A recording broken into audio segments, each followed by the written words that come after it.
An American dream with a billion-dollar bottom line. The man who built it leaves the legacy of a titan.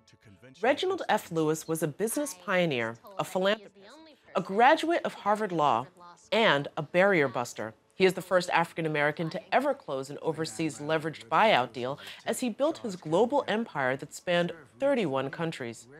PBS is shining a spotlight on his life and legacy in a detailed pilot episode of a new documentary series called Pioneers. Let's take a quick look at a clip from that documentary. The sheriff reached for me even while I was stepping down the steps.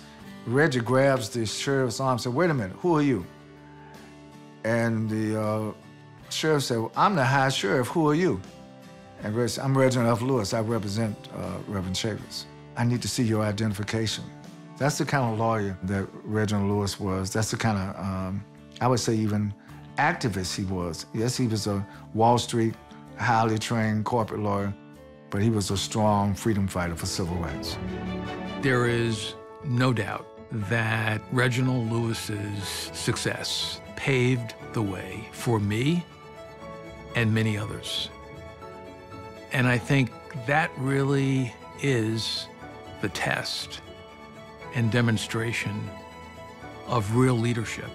Keep going to build a better society in America, to be a compassionate America, that you keep going no matter what. Thank you very much, ladies and gentlemen.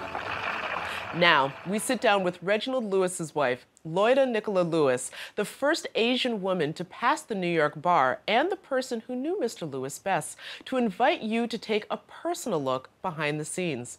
Loida, welcome to the show. Thank you for having me. So first, what was your impression of the documentary? What were your thoughts about it? Oh, it was excellent. Brought tears to my eyes because I think Geraldine Mariba, who did it, captured Mr. Lewis. Well, what were some of the personal memories that you had of the man who was, of course, behind the business empire? Well, I guess, you know, I intended not to get married at all when I was in the Philippines. As you can say from my accent, I'm not born here. But what impressed me most about him is that, you know, I'm type A, hard-charging. He was more hard-charging. I'm intense. He was more intense. I'm ambitious. He was more ambitious. But his goal was so high, I didn't even know it when I first met him. And so, although I was, you know, I had plans in the Philippines, I'm going to politics, my father had planned it all for me.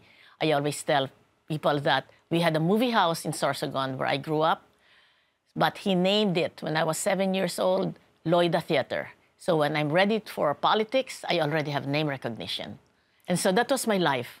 But when I met Mr. Lewis, he was just off the chart. And I knew that because I left to go back to the Philippines, I was so sad because I knew I would not meet somebody like him again. And so I called him back. "Darling, I'm coming back." And so, of course, the two of you had a wonderful life together. One of the things that I think is so interesting about his story was the fact, as you were saying, that he was so hard-charging that a lot of the challenges that might have been intimidating or frightening for a lot of other people, he just went at head-on. Yes, I think, you know, I love what President Obama said about him when we met him last month with my eldest daughter, Leslie. He said, yes, he's got the temperament to do what he had intended to do because within himself, he knew he could do it. So I think to be successful in anything that you do, you must have within yourself that conviction you are meant for it. You're destined for it.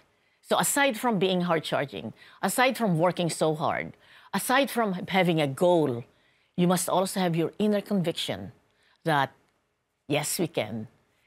So as the wife, okay, initially, yes, you know, as with many marriage, you have differences. But once I understood his ambition, not that he was going that high, I myself didn't know it, but once I understood that he is going for the Big Apple, he's going for the stars, then we are a team, and so I went behind him.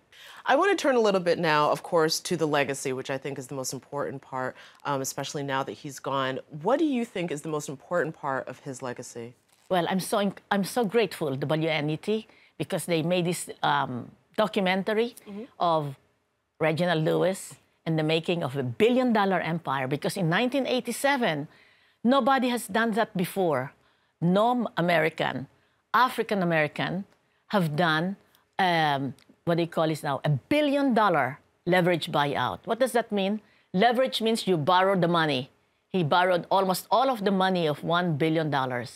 And so when it came into the scene, when it came into the newspapers, everyone was saying, who is that? Who is this? And especially for African-American men, it sort of like broke the ceiling. And they said, what? It can be done.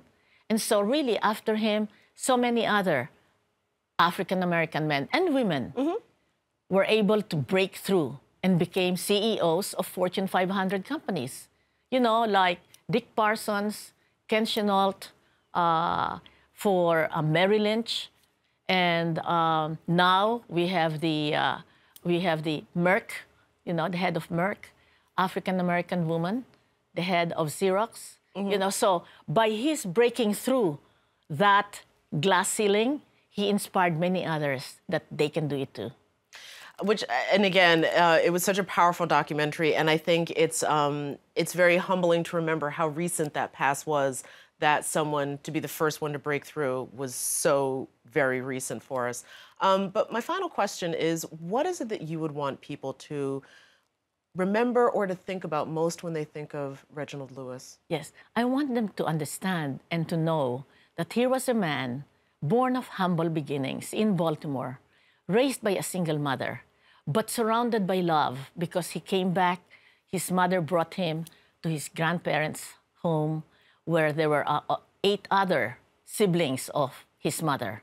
So he was surrounded by love. His mother worked 2 jobs, 3 jobs, but even then, he already understood that there are certain things that are open to people of color. And so, in fact, when he was 6 years old and he was taking a bath and listening to the grandmother and grandfather talk about jobs being open only to people of white people and good homes, so he came out and said, why should white guys have all the fun? In fact, that's the title of his book.